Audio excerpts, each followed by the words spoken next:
आदाब, Asia times evening bulletin में आपका स्वागत है। मैं हूं मिनहाज मोहम्मद खान। पेश है आज की अहम खबरें। देश में कोरोना वायरस से अब तक 2549 लोगों की मौत, संक्रमित की संख्या 78,000 के पार। WHO का कहना है कि यह अनुमान लगाना असंभव है कि कोविड-19 महामारी पर कब तक काबू पाया जा सकेगा। यूनिसेफ ने कहा, लॉकडाउन से आने वाले 6 महीनों में भारत में हो सकती है 3 लाख बच्चों की मौत। कांग्रेस के वरिष्ठ नेता पी चिदम्बरम ने कहा, पीएम केयर से 1000 करोड़ आवंटित, लेकिन प्रवासी श्रमिकों को हाथ में कुछ भी नहीं मिलेगा। पत्रकारों को डराने के लिए कानून के दुरुपयोग पर एडिटर गिल्ड ने जताई चिंता।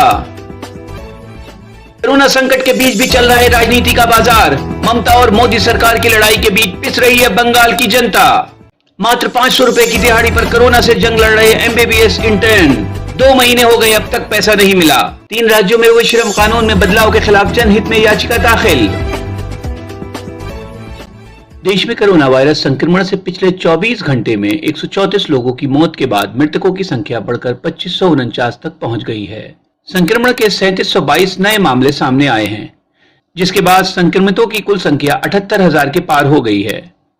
स्वास्थ्य मंत्रालय ने बताया है कि देश में 49,219 लोगों का उपचार चल रहा है, जबकि अब तक 26,234 लोग संक्रमण मुक्त हो चुके हैं।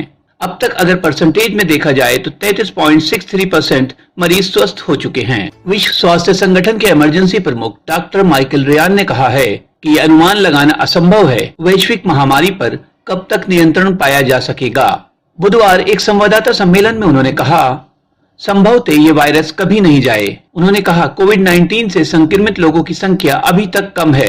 उन्होंने ये भी कहा कि टीके के अभाव में लोगों के भीतर इस वायरस के खिलाफ इम्यूनिटी मजबूत होने में वर्षों लग सकते हैं। यूनिसेफ ने कहा है, दक्षिणी एशिया में अगले 6 महीनों में 4 लाख से अधिक बच्चे प्रभावित हो सकते हैं। इनमें से 3 लाख बच्चे अकेले भारत में मर सकते हैं। यूनिसेफ का कहना है कि दक्षिण एशिया में अगले 6 महीने में हर एक दिन अतिरिक्त 24,000 बच्चों की मृत्यु हो सकती है। कांग्रेस के वरिष्ठ नेता और पूर्व वित्त मंत्री पी चिदम्बरम ने ट्वीट किया है, पीएम केयर से प्रवासी श्रमिकों के लिए 1000 करोड़ रुपए आवंटित किए गए हैं। कृपया समझने में गलती मत करिए, ये पैसा प्रवासी श्रमिकों को नहीं दिया जाएगा, बल्कि राज्य सरकारों को प्रवासी कामगारों की यात्रा, रहने, दवा और खाने के खर्च के लिए दिया जाएगा। प्रवासी मजदूरों के हाथ में कुछ भी नहीं मिलेगा।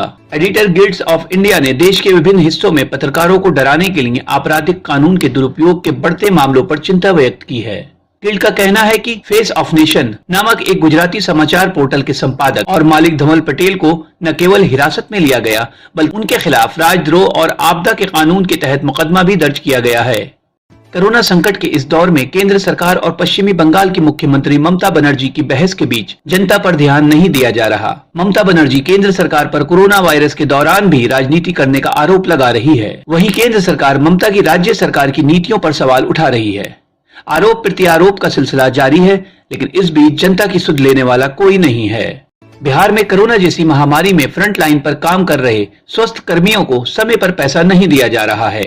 कोरोना के खिलाफ लड़ाई में साथ दे रहे MBBS इंटर्न को रोज के हिसाब से केवल 500 रुपए दिए जा रहे हैं। Darbhanga medical college and hospital के इंटर्न ने मीडिया को बताया कि डॉक्टर कहलाने के बावजूद हम मेडिकल इंटर्न को सिर्फ 500 रुपए रोज के हिसाब से मिलता है, मतलब 15,000 रुपए महीना। ज्वाइन किए 2 महीने हो गए हैं, अब तक पैसा नहीं मिला। राज्य सरकारों ने श्रम कानून में बदलाव वॉर के दौरान मिलने वाले राज्यों के अधिकारों के आधार पर किया है, जो ना तो राजनीतिक दृष्टि से सही है, ना ही नैतिक दृष्टि से। लाखों मजदूर अभी बेइंतहाई पीड़ा झेल रहे हैं और लॉकडाउन के बाद जब वो वापस फैक्ट्री में जाएंगे तो ये नया अध्यादेश उन्हें अपने फंसे हुए पैसे निकालने में भी अड़चन खड़ी करेगा। मजदूरों को देश की आजादी से पहले मिलते आ रहे हर वो अधिकार और हर सुविधा से वंचित करने की कोशिश है जिसका वो हकदार है। मजदूर की जान और जमीर की कीमत पर निवेशकों को आमंत्रित करना कहीं से भी उचित नहीं है। पंकज यादव की तरफ से एडवोकेट निर्मल अंबष्टा ने सुप्रीम कोर्ट में याचिका दायर की है।